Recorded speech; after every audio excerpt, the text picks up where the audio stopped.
Hello everyone. We're now on chapter 21, which is social work practice with Muslims in the United States.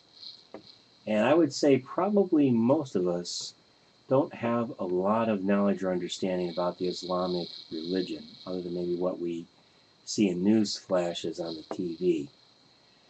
Maybe some of us know some Muslim individuals, but it's very important in working in social work to be able to get to know the people that you're working with. I mean, it just makes sense. To know their culture, to know their history, and also to know their religion. So in this chapter, it's just going to be kind of a brief introduction to the Muslims in the United States and a little bit about social work practice with them.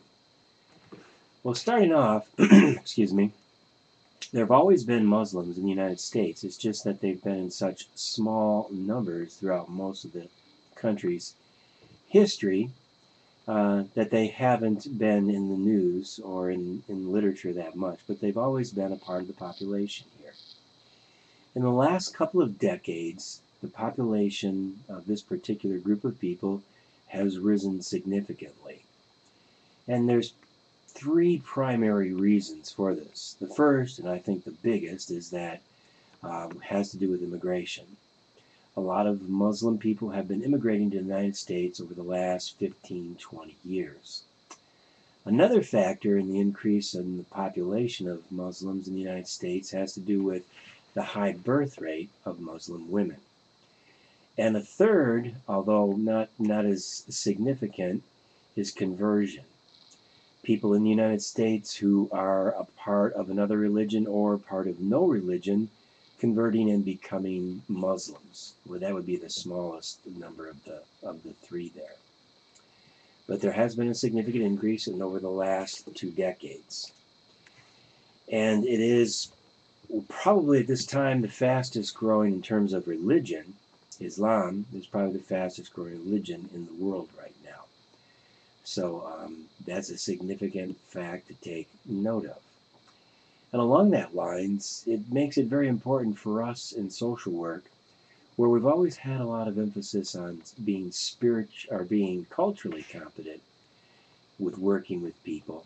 There's been a big neglect about being spiritually competent.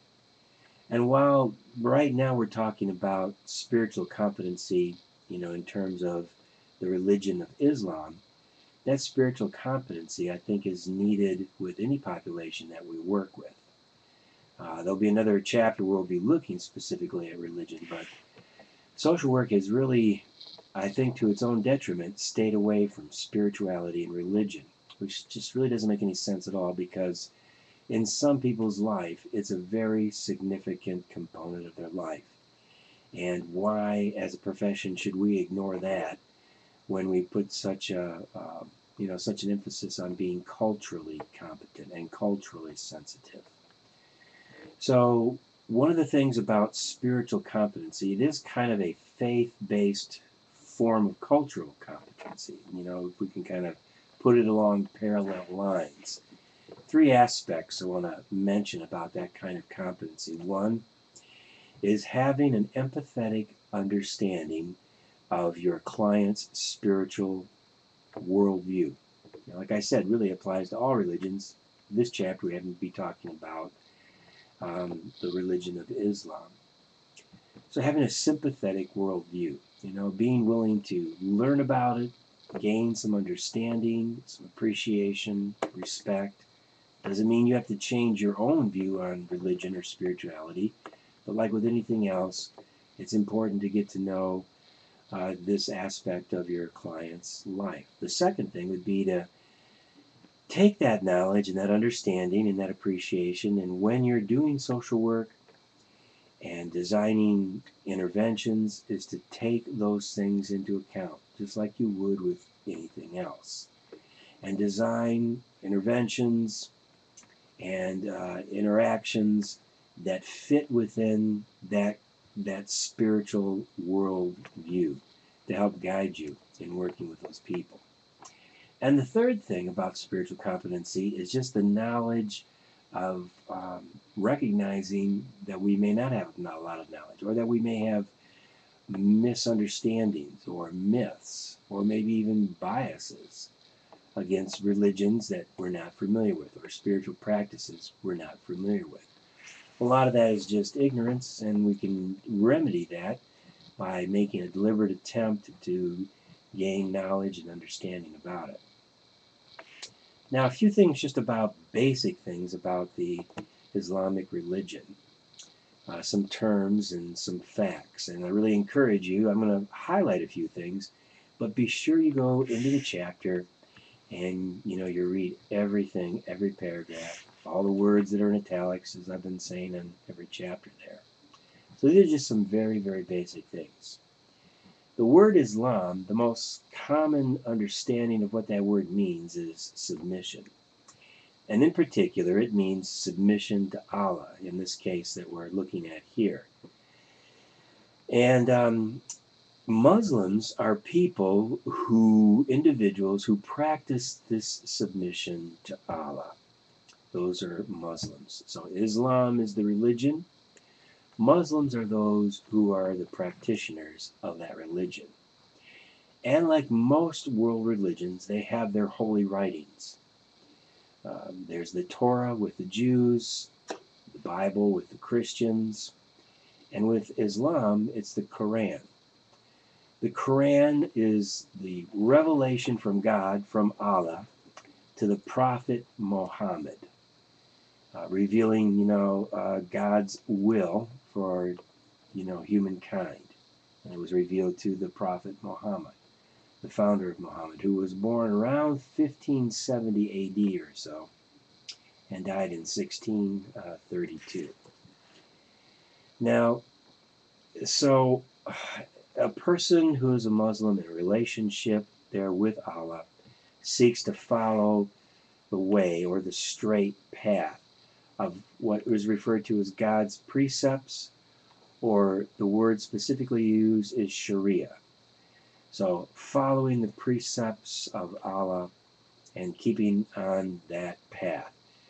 And in the ideal sense, Muslims, there's not a separation between their secular life and their religious life. They don't go to work and act one way and then go to the mosque on Friday and act another way. They don't see a separation between the sacred and the secular. It's just one more of a holistic approach. And I should say that when we're talking about the Islamic religion here, we're talking about it in the ideal sense.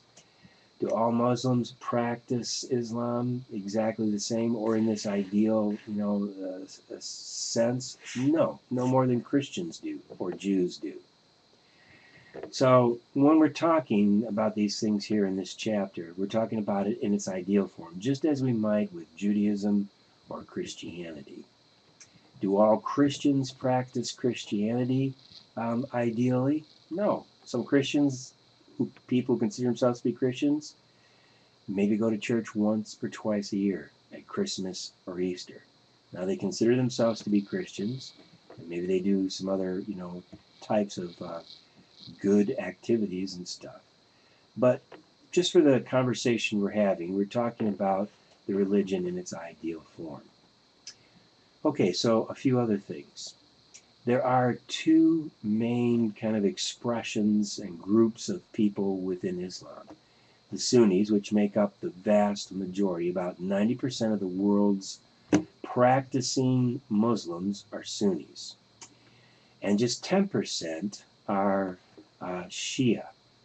So, but in Iran, in one country in particular, in Iran, the Shia are like the majority of the people. But across the world, and in the United States, the Muslims in the United States, about 80% are Sunnis and about 20% are Shia.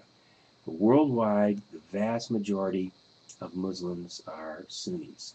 And there are some differences. In one way, the author in this chapter shares, to try to give an understanding a little bit about the difference, is using Protestantism with the Sunni practice of Islam.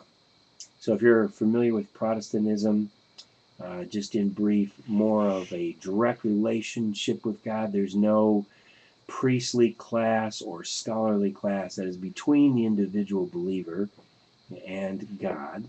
And so that's more like the Sunnis, whereas the Shia have a um, have a clergy, have scholars.